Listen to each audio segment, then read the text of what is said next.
acabou de ver a China fechando esse acordo com os Estados Unidos. O Brasil está prestes a fechar um acordo, porque recentemente o Lula disse que Trump não ligou para ele também não tinha muito interesse em ligar para Trump. Como é que tá, em que pé está essa negociação de Brasil e Estados Unidos? Olha, quem está capitaneando o processo de negociação é o vice-presidente Geraldo Alckmin.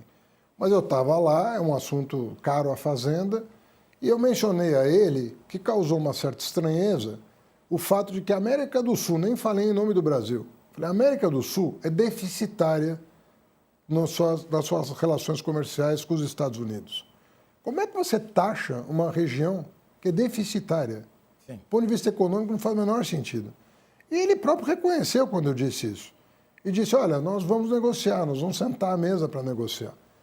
Mas eu levei a ele assim, uma certa estranheza, porque não faz o menor sentido mesmo, entendeu? Inclusive, a América do Sul e a América Latina tem que ser... Os Estados Unidos, na minha opinião, e modesta opinião, tem que passar a olhar para o continente de uma forma um pouco mais estratégica de longo prazo, entendeu? Nós temos muito que desenvolver a região. Os Estados Unidos têm muito a ganhar com um maior equilíbrio regional, maior desenvolvimento, inclusive industrial, de todo o continente, porque o continente... Se ele tiver vulnerabilidades, como ele tem hoje, e eu não estou falando do Brasil, estou falando de outros países vizinhos nossos que estão muito vulneráveis. Quanto mais um país é vulnerável, mais ele se torna presa fácil, né, de interesses comerciais do mundo inteiro, né? Então, do meu ponto de vista, os Estados Unidos deveriam olhar com mais generosidade para a América Latina e para a América do Sul. E o Brasil... do meu ponto de vista, está fazendo a política certa. O Brasil não está escolhendo o bloco econômico. O Brasil sabe que, para se desenvolver, precisa de bons acordos comerciais com a Ásia, bons acordos comerciais com a Europa e um bom acordo também com os Estados Unidos. Pegando a pergunta da Fabíola sobre acordo, o senhor também esteve lá com o CEO da NVIDIA, com dirigentes do Google, de outras grandes empresas americanas dessa área de tecnologia. Qual foi a reação deles quando o senhor contou que o Brasil pretende antecipar a reforma tributária para esse setor, especificamente de data centers, isentando impostos? Eles se animaram a vir para cá? Na verdade, nós não estamos fazendo isenção de imposto, né? Porque o que é a reforma tributária?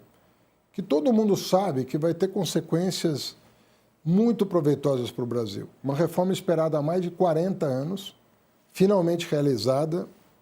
Eu quero crer que vai ser o meu principal legado no Ministério da Fazenda essa reforma, embora ela vá ter efeitos diferidos no tempo, ela não vai se acontecer imediatamente, mas ela vai promover no Brasil, primeiro, um sistema tributário que vai estar entre os melhores do mundo. Segundo lugar, a digitalização de toda a economia brasileira. Acabou, vai acabar o papel.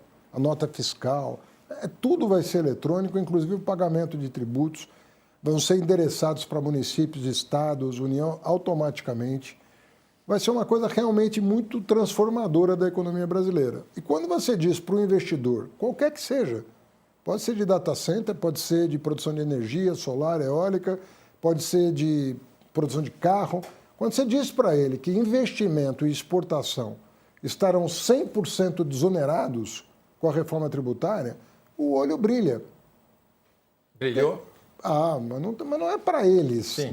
Não estou fazendo nada para uma empresa ou outra. Eu estou pensando assim, numa reforma tributária que efetivamente transforme o Brasil em plataforma de produção de bens e serviços, inclusive para exportação. Toledo, do Brasil, durante muitos anos, ele olhou muito para dentro. Sabe, o processo era sempre, vamos substituir importações, vamos olhar para o nosso mercado interno. E é ótimo fazer isso. O povo tem que comer, tem que viver bem.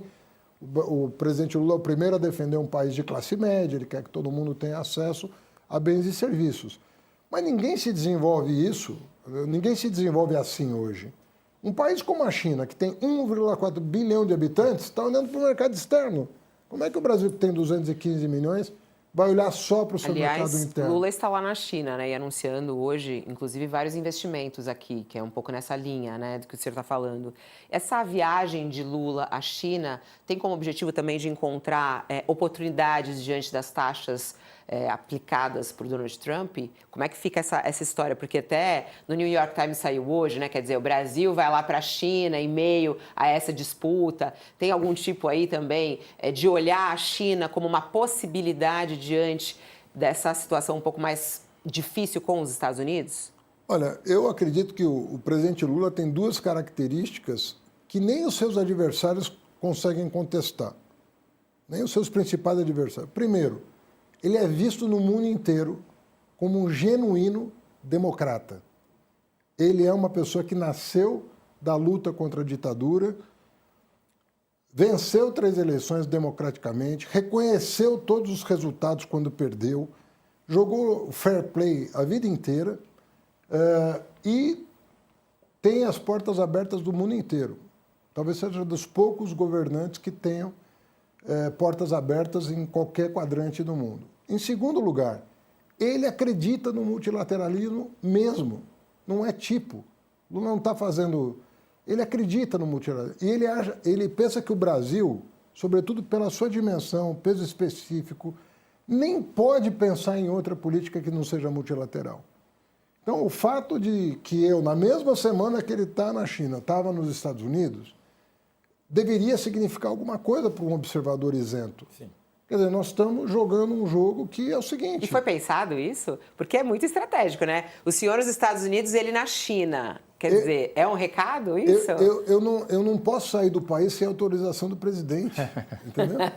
Então foi combinado, foi, ministro? No mínimo foi autorizado. Mas porque depois ficou assim, o Brasil escolhe a China ou escolhe os Estados Unidos? O presidente Lula não vai fazer essa escolha por não acreditar nesse tipo... Com todo o respeito que nós temos pelo México, o México é um país muito irmão do Brasil. Aliás, você teve com a presidente. Eu tive com a presidenta do México. Qual foi a conversa com a presidenta do México? Aliás, a primeira mulher a assumir a presidência daquele país. Nós precisamos repensar o nosso desenvolvimento. Nós não podemos ser tão dependentes, né, de uma relação bilateral. Mas hoje, na importância, por exemplo, o que pesa os Estados Unidos e a China? Até nessa brincadeira que eu fiz, o Brasil escolhe a China ou os Estados Unidos. São mercados muito diferentes. Você falou, não dá para escolher, mas hoje o que pesa mais? Como é que está essa... Para ficar mais claro, até para quem está nos acompanhando. Olha, a China é o maior parceiro comercial do Brasil hoje, há muitos anos já, né? Então, como é que você vai prescindir disso? O Brasil precisa de divisa, precisa exportar, né? Os Estados Unidos têm a tecnologia de ponta que ninguém domina no nível que eles dominam. A China está correndo atrás e vamos combinar que fazendo um excelente trabalho de buscar alcançar a tecnologia americana. Mas o Vale do Silício está na frente, nós dependemos de tecnologia, como o mundo inteiro depende, e essas parcerias são fundamentais para o Brasil se desenvolver. Se nós formos privados de acesso à tecnologia de ponta, nós vamos ter dificuldade em usar o que tem de mais moderno hoje, a disposição do crescimento econômico e do aumento da produtividade. Então, não faz sentido para o Brasil. A própria Europa, que estava fazendo uma cara meio... Alguns países, né, de paisagem em relação ao acordo Mercosul e União Europeia, no dia de véspera do anúncio do tarifaço americano, eu estava com o novo ministro das Finanças do Macron.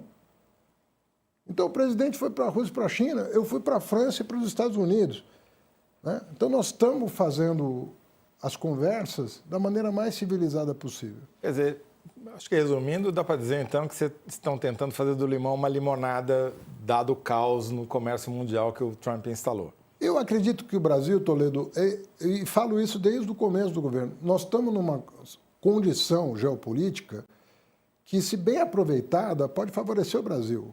Nós temos que saber usar, né, os atributos do Brasil, que não são pequenos, não são poucos, a favor do desenvolvimento do país. Vamos voltar para o Brasil? Vamos. Né? Só para amarrar essa história sobre a reciprocidade, né? Porque o Lula, inclusive, na Rússia falou, né?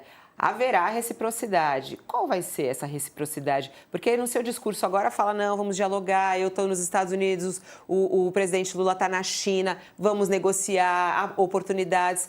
Vai em algum momento sair algum tipo de reação aos Estados Unidos ou não? Olha, é curioso, né? Mas até o bolsonarismo no Congresso votou a lei da reciprocidade. querendo dizer o seguinte, olha, tem limite o que podem fazer. De novo, nós temos déficit com os Estados Unidos na balança de comércio e serviços. Então não faz muito sentido você ser taxado tendo um déficit comercial. Deveria até ser o contrário. Se fosse seguir a lógica dos Estados Unidos, deveria ser o contrário. Nós deveríamos estar tomando providências. Então, nós precisamos buscar um equilíbrio. Agora, essa primeira conversa que eu tive com o Bessent, não é a primeira que o Brasil tem com os Estados Unidos, porque o presidente Alckmin, o vice-presidente, está envolvido nessas negociações. Agora, o presidente voltando, nós vamos poder fazer um balanço dessas interlocuções todas e vamos poder tomar decisões.